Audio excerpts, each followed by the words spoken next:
महाकुंभ की शुरुआत हो चुकी है और इसके साथ ही शुरू हो चुका है कल्पवास। यूं तो 1 महीने तक चलने वाले महाकुंभ में हर दिन स्नान करने का महत्व है, लेकिन इस दौरान पड़ने वाले शाही स्नान का महत्व सबसे ज्यादा बताया जाता है।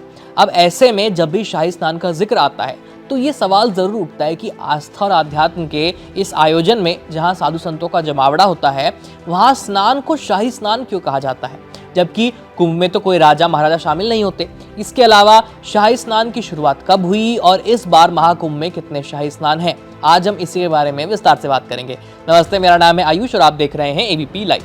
दरअसल कुंभ के दौरान कुछ विशेष तिथियों पर किए जाने वाले स्नान को शाही स्नान कहते हैं। सांस्कृतिक रूप से बेहद खास माने जाने वाले इस नाम पर धर्म गुरुओं की अलग अलग राय है। कुछ का मानना है कि नागा साधुओं की सनातन धर्म के प्रति निष्ठा के चलते उन्हें सबसे पहले महाकुंभ में स्नान की अनुमति दी जाती है। इस दौरान नागा साधु हाथी, घोड़े और रथ पर सवार होकर गंगा स्नान के लिए निकलते हैं। नागाओं को इतने वैभवशाली रूप में स्नान के लिए जाता हुआ देखकर किसी राजा की शाही लश्कर की याद आ जाती है, जिसके चलते इस पवित्र स्नान को शाही स्नान का नाम दिया गया। वहीं कुछ विद्वानों का यह भी मानना है कि पुराने समय में राजा महाराजा साधु संतों के साथ में भव्य जुलूस लेकर महाकुंभ के दौरान स्नान के लिए जाते थे। तब से ही महाकुंभ के कुछ विशेष तिथियों पर होने वाले स्नान को शाही स्नान कहा जाने लगा। इससे अलग कुछ मान्यताओं के मुताबिक सूर्य और गुरु जैसे राजसी ग्रहों की स्थिति को देखकर महाकुंभ का आयोजन किया जाता है और इस कारण किए जाने वाले स्नान को शाही स्नान कहा जाता है।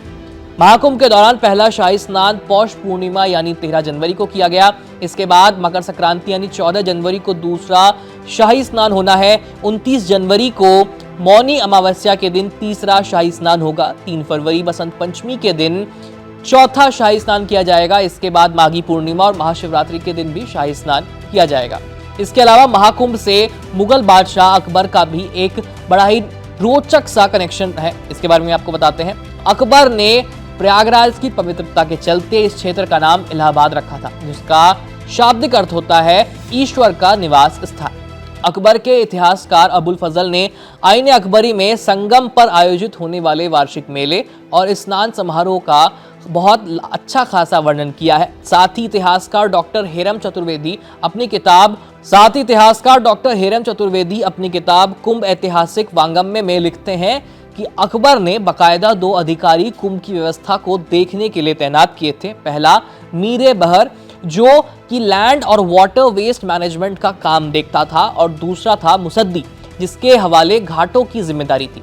इसी किताब में डॉक्टर चतुर्वेदी ने आगे लिखा है कि अकबर की बादशाहत में मुगलों ने 1579 में इलाहाबाद में कुंभ के रखरखाव पर 19,000 मुगलिया सिक्के खर्च किए थे, जबकि कुंभ से मुगल सल्तनत को उस साल करीब 41,000 सिक्कों की आमदनी हुई थी, यानी 22,000 सिक्कों का शुद्ध मुनाफा।